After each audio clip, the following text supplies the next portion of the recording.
Welcome to world views. मैं जसबी F यानी कि फाइनेंशियल एक्शन टास्क फोर्स एक बार फिर न्यूज़ में बनी हुई है, क्योंकि हाल ही में एफ की बैठक में पाकिस्तान को जून 2021 तक ग्रे लिस्ट में रखा गया है। यहाँ पर आप इंडिया टुडे का आर्टिकल भी देख पा रहे होंगे कि F keeps Pakistan in grey list cities, serious deficiency in checking terror financing. तो पाकिस्तान के ऊपर जो आतंकवादियों को फंड करने का गंभीर आरोप है, उसी के चलते उसे एफ की ग्रे लिस्ट में रखा गया है। यहाँ पर आप पाकिस्तान का न्यूज़पेपर है जो डॉन, उसमें भी ये न्यूज़ लगी हुई है कि F keeps Pakistan on grey list until June despite significant progress. तो वो ये कह रहे हैं कि जो महत्वपूर्ण पाकिस्तान के तौर प्रोग्रेस करने के बावजूद भी पाकिस्तान को जून 2021 तक एफ की ग्रे लिस्ट में रखा गया है। तो हम आज के वीडियो में इसी विषय पर बात करेंगे कि एफ होता क्या है और ये काम क्या करता है, और ग्रे लिस्ट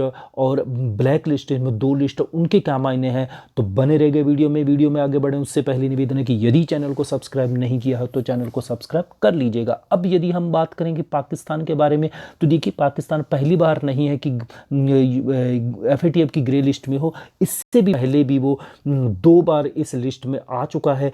पहली बार आया था वर्ष 2008 में, लेकिन अगले ही साल इस लिस्ट से बाहर निकल गया था। फिर 2012 में इसे शामिल इसी लिस्ट में रखा गया, जो कि 2015 तक रखो। लेकिन अब जो तीसरी बार है, लगातार ये पिछले 3-4 सालों से इस लिस्ट में बना हुआ है। अब इसके पीछे रीज़न क्या है, तो देखिए पाकिस्तान के अंदर काफ़ी ज़्यादा आतंकवादी जो गतिविधियां हो रही है। दुनिया भर के अंदर पाकिस्तान आतंकवादी गतिविधियों के नाम से जाना जाता है, और ये भी कहा जाता है कि बड़े स्तर पाकिस्तान के अंदर टेरर फंडिंग की जाती है। और इसी के चलते ही जो ये एफ ने कुल पाकिस्तान को 27 पॉइंट्स पर काम करने के लिए कहा गया था, लेकिन पाकिस्तान अभी तक 27 में से 24 पॉइंट्स पर ही काम कर चुका, और उसे सख्त चेतावनी दी है कि यदि जून 2021 तक शेष 3 पॉइंट्स पर काम नहीं किया तो आपको ब्लैक लिस्ट में डाल दिया जाएगा। अब इसके पीछे कुछ वजह भी है। देखिए पाकिस्तान के आज जो यूएन के द्वारा डेजिग्नेटेड है ग्लोबल टेररिस्ट, जिसका हम मसूद अजहर की बात करें, उसके ऊपर संयुक्त राष्ट्र संघ के द्वारा काफ़ी गंभीर आरोप है, उसे ग्लोबल टेररिस्ट की लिस्ट में डाला जा चुका। और इसी के साथ ही हाफिज मोहम्मद सईद है, लश्कर तैयबा को, और आजकल इन्होंने लश्कर तैयबा का नाम बदलकर जमात उद दावा कर रखा है, और इसी संगठन के कमांडर जकूर रहमान, तो इनके ऊपर गंभीर और भारत में इनके द्वारा गंभीर आतंकवादी गतिविधियों का आरोप है। तो इन्हीं के चलते हुए संयुक्त राष्ट्र संघ के द्वारा ही नहीं बल्कि एफ के द्वारा भी पाकिस्तान को इस लिस्ट में रखा गया है। अब यदि हम फाइनेंशियल एक्शन टास्क फोर्स की हम बात करें, तो फाइनेंशियल एक्शन टास्क फोर्स की स्थापना हुई थी 1989 के अंदर, और ये इसका मुख्यालय है पेरिस में। जब 1989 के अंदर G7 की, यानी कि दुनिया के जो एक आर्थिक दृष्टि संपन्न देश हैं, औद्योगिक दृष्टि से संपन्न देश हैं, जो G7, जिनमें USA है, कनाडा है, ब्रिटेन है, जर्मनी है, जापान है, इटली है, तो ये जो बड़े कंट्री हैं औद्योगिक दृष्टि से संपन्न, इनके ही द्वारा भी 1989 के अंदर इसकी स्थापना पेरिस सम्मेलन के दौरान की गई थी, और इसका मुख्यालय भी फ्रांस की राजधानी पेरिस में है। और आज के समय में इसमें कुल 39 देश हैं, और वर्तमान में यदि हम अध्यक्ष की बात करें, एफ के अध्यक्ष हैं जर्मनी के मार्कस प्लियर। और इसका काम क्या है, मेनली इसके 2 काम है सबसे बड़े। एक तो मनी लॉन्ड्रिंग, यानी कि गलत लोगों को किसी प्रकार की फंडिंग नहीं की जाए, संदिग्ध लोगों को फंडिंग नहीं की जाए, और दूसरी बात है टेरर फंडिंग की। और ये जो टेरर फंडिंग का जो ये इशू है, ये डाला गया था वर्ष 2001 में। आपको याद है कि 9 की हम बात करें कि 11 सितंबर 2001 को पाकिस्तान पर जो आतंकवादी हमला हो, तो उसके बाद में टेरर फंडिंग का विषय इसी एफ के अंदर डाल दिया गया था कि आतंकवाद या हिंसा फैलाने वाले गुटों को यदि फंडिंग की जाती, फाइनेंसिंग की जाती, तो उसके ऊपर यह गंभीरता से नज़र रखता है। अब यदि इसके अंदर 2 तरह की लिस्ट होती है एफ के अंदर, एक होती है ब्लैक लिस्ट और एक होती है ग्रे लिस्ट।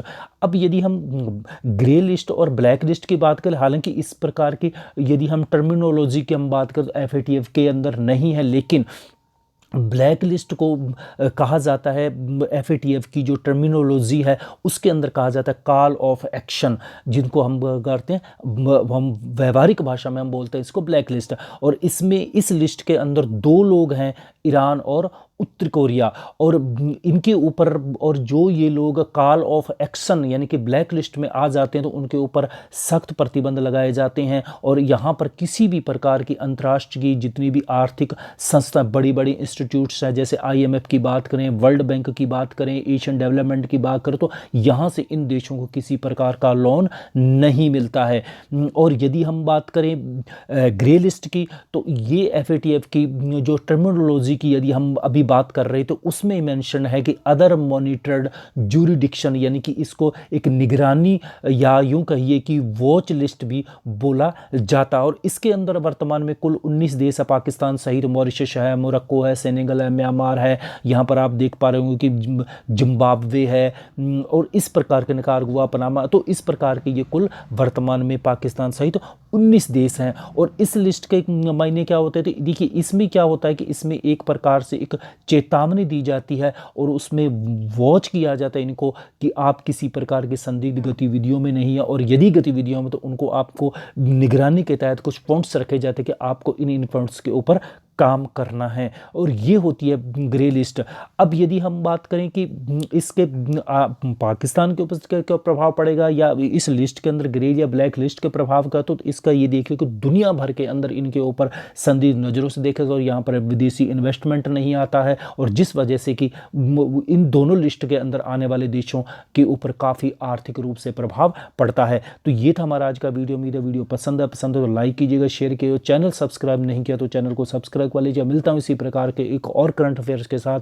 वीडियो सुनने के लिए आपका बहुत बहुत धन्यवाद।